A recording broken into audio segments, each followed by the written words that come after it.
बिस्मिल्लाहिर्रहमानिर्रहीम। अस्सलाम वालेकुम। Question number 15 exercise 2.3। Question number 15 भी सेम क्वेश्चन नंबर 14 की तरह है। ये जैसे क्वेश्चन नंबर 14 नहीं देखा तो डिस्क्रिप्शन में उसका लिंक मौजूद है, वहां से क्वेश्चन नंबर 14 देख सकते हैं। ठीक है, तो क्वेश्चन नंबर 15 में भी सेम वही बोला है कि z क्रॉस z जो है आपके पास z आना चाहिए और ये ऑन टू फंक्शन होना चाहिए। सही, तो पहला हमारे पास पार्ट ए इसका है कि f ऑफ m, n जो है वो बराबर है m प्लस n के। ठीक है, जिससे से मैंने क्वेश्चन 14 में बताया था कि आपके पास ये पूरा का पूरा फंक्शन जो है ये z का फंक्शन है। ठीक है, तो ये for any z belongs to z we solve for m and n। ठीक हो गया, तो हम इसको क्या कर सकते हैं, z equals to m plus n ले सकते हैं। ठीक है, अब ये देखिए, अब हमारे पास जो है m अगर जीरो हो जाता है, m अगर जीरो हो जाता है तो हमारे पास z इक्वल्स टू n आ जाएगा।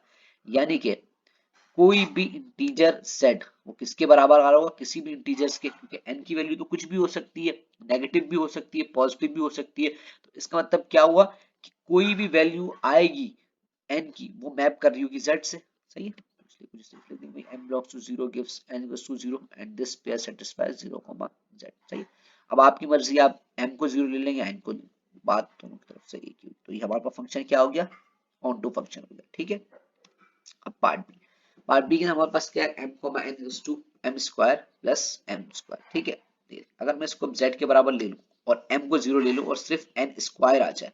सही है, तो इस n स्क्वायर के जरिए के अंदर कि अगर मैं कोई भी नेगेटिव वैल्यू भी लूंगा ना तो भी मुझे z की पॉजिटिव वैल्यू ही मिलेगी, यानी कि z का आंसर मुझे हमेशा पॉजिटिव ही मिलेगा। तो इंटीजर मुझे पॉजिटिव ही मिलेंगे, नेगेटिव इंटीजर मिलेंगे नहीं। सही है, तो फिर इससे क्या हुआ कि मैं तो सारे इंटीजर सही नहीं, z क्रॉस z उन्होंने बोला है कि वो इंटीजर्स का फंक्शन होगा और वो ऑन टू होगा। ऑन टू का मतलब क्या होता है, जितनी भी आपकी डोमेन है वो आपके रेंज से मैप हुई हो, यानी कि सारी की सारी रेंज आपकी मैप हुई हो। तो इसलिए आपके पास क्या होगा कि means that no negative integer z comes, तो इस वजह से ये क्या होगा आपके पास, this function is not onto. सही, यहाँ पर नॉट लिखना मैं भूल गया, this function is not onto, बात समझ में आ गई होगी। ठीक है, अच्छा जी, उसके बाद पार्ट सी इसका कि एफ एम को माइनस टू एम। सही, अब यानी कि आपके पास z जो यहाँ देखें, यहाँ पे सिंपली वही बात बता दी कि z आपके पास किसके बराबर आ गया, m के बराबर आ गया। सही, अब यहाँ पे आप दोनों केस इस्तेमाल कर सकते हैं। एक केस ये कि भाई n आपके पास 0 हो गया तो आपके पास m आ गया, जो कि पार्ट ए के अंदर हुआ, वो भी ठीक है। यहाँ पे दूसरी बात आप ये भी कह सकते हैं कि भाई कोई भी कांस्टेंट हो सकता है, 16 हो सकता है n, तब भी आपको आंसर m ही मिलेगा। आपके पास अगर 33 भी n हो जाता है तब भी आपको आंसर m ही मिलेगा इस फंक्शन का। वजह क्या है, ये फंक्शन में मौजूद ही n है, तो वो m आपके पास क्या होगा, z के बराबर होगा। सही है, कोई भी आपको जो आंसर मिलेगा वो क्या मिलेगा, आपके पास इंटीजर ही मिलेगा आपको, वो पॉजिटिव भी हो सकता है, वो नेगेटिव भी हो सकता है। इस वजह से ये फंक्शन आपके पास क्या हो गया, ऑन टू फंक्शन हो गया। ठीक है, अच्छा जी, अब आपके पास आ गया पार्ट डी। पार्ट डी में क्या हो रहा है आपके पास कि z जो है वो बराबर आपके पास किसके आ रहा है, एब्सोल्यूट n के। अब एब्सोल्यूट n का मतलब क्या हो रहा है कि कोई भी नेगेटिव वैल्यू नहीं आएगी भाई, क्योंकि अगर नेगेटिव आएगी भी तो वो आपको z का पॉजिटिव आंसर देगी। ऊपर वाले केस में तो m अगर नेगेटिव आ जाता तो वो z का नेगेटिव आंसर देता। सही है, लेकिन यहाँ पे अगर n नेगेटिव होगा तो z ऑटोमेटिकली पॉजिटिव हो जाएगा। वजह क्या, यहाँ पे एब्सोल्यूट लगा हुआ है, इस वजह से ये आपके पास क्या होगा, ऑन टू फंक्शन नहीं होगा।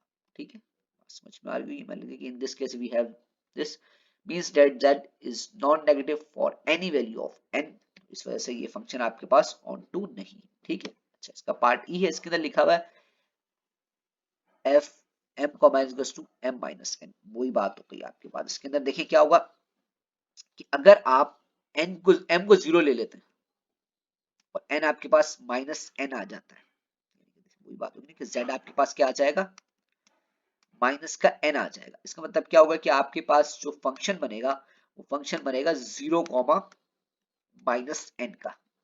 ठीक है, सही बात हो गई। अगर आपके पास z क्या होगा, पॉजिटिव होगा तो वो नेगेटिव हो जाएगा, नेगेटिव होगा तो पॉजिटिव हो जाएगा। ठीक है, ये बात हो गई। दूसरा ये भी कर सकते हैं आप कि आप जो है z को बराबर ले ले m के, z को आप बराबर ले लेंगे m के, तो वही बात हो गई, ऊपर वाला केस आ गया।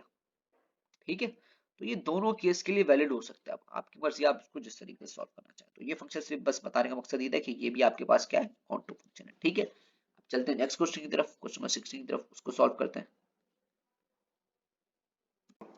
चलिए, क्वेश्चन नंबर 16 हमारे पास है, consider this function from the set of students in discrete mathematics class under what condition is the function 1 to 1 if it is assigned to a student his or her ना। अब इस question में हमें ये बताना है कि आपके पास जो स्टूडेंट्स हैं डिस्क्रीट मैथमेटिक्स की क्लास के ना, क्या जो है फंक्शन आपके पास 1 to 1 होगा अगर उन्हें असाइन किया जाए। क्या असाइन किया जाए? बच्चों को पार्ट ए में बोला कि मोबाइल फोन नंबर से दिए जाए ना। अब वो लड़की भी हो सकती है, यानी हिज और हर की बात नहीं, लड़की भी हो सकती है, लड़का भी हो सकता है, सही है। अगर हम सबको फोन नंबर दे दें तो क्या वो फंक्शन 1 to होगा या फिर नहीं होगा? सही, तो वो फंक्शन 1 to 1 होगा। वजह क्या है कि एक फोन नंबर जो होगा ना वो किसी एक से लिंक करेगा, दो से तो लिंक नहीं करेगा, क्योंकि सबका मोबाइल नंबर जो है वो सेम नहीं होता, अलग अलग होता है सबका, भले एक डिजिट का ही फर्क क्यों ना आ रहा हो। तो ये फंक्शन आपके पास क्या होगा, नॉर्मली सी बात है, this would normally B 1 to 1। ठीक हो गई बात। अच्छा, पार्ट बी में बोला हुआ स्टूडेंट आइडेंटिफिकेशन नंबर। सीधी बात है भाई, स्टूडेंट आइडेंटिफिकेशन नंबर क्या होता है, जिससे हम उस स्टूडेंट को आइडेंटिफाई कर लेते हैं। जिस तरीके से हमारे यूनिवर्सिटीज के अंदर रोल नंबर होता है तो वो सबका डिफरेंट होता है, यानी कि अगर डिपार्टमेंट वाइज नंबर सेम आ रहे हैं, किसी का 16 रोल नंबर आ रहा है लेकिन डिपार्टमेंट चेंज है, तो अगर वो मैथ्स डिपार्टमेंट का है तो उसके साथ एम लगा हुआ होगा।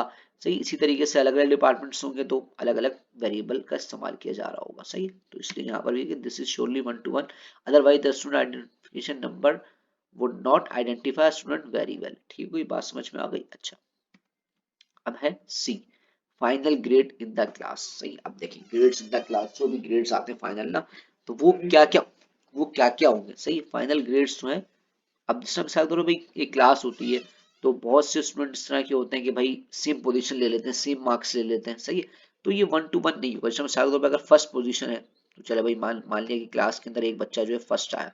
सही है, दो बच्चे इस तरह के हो सकते हैं ना कि भाई जो क्या आ रहे हो आपके पास सेकंड आए हो, दो स्टूडेंट सेकंड आए हो, या फिर इस तरह हो सकता है कि भाई तीन बच्चे थर्ड आए हो या तीन बच्चे सेकंड आए हो।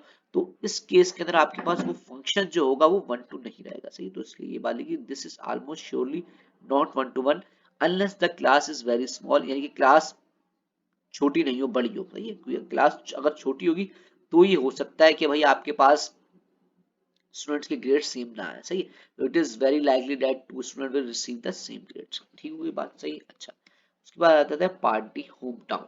होम टाउन मतलब ये कह सकते हैं कि आपके इलाके का नाम, आपके एरिया का हो सकता है। सही है, तो वो क्या 1 1 होगा भाई? देखें वो 1 1 जब तक हुआ कि आपकी क्लास के अंदर ना, डिस्क्रीट मैथमेटिक्स की क्लास के अंदर अगर सारे बच्चे अलग अलग एरिया से आ रहे हैं तो वो फंक्शन कहलाएगा 1 1 फंक्शन, अदरवाइज वो फंक्शन 1 1 नहीं होगा। ठीक है, यही बात यहाँ लिखी, this function will be 1 to 1 as long as no two students in the class from the same town, which is rather unlikely, so the function is probability not 1 to 1 function। Hope समझ में आ गया होगा। सही, अच्छा, बाकी ये question next video के अंदर सॉल्व करेंगे। वीडियो अच्छी लगी तो चैनल को लाइक सब्सक्राइब और शेयर करें। नेक्स्ट वीडियो तक के लिए अल्लाह हाफिज।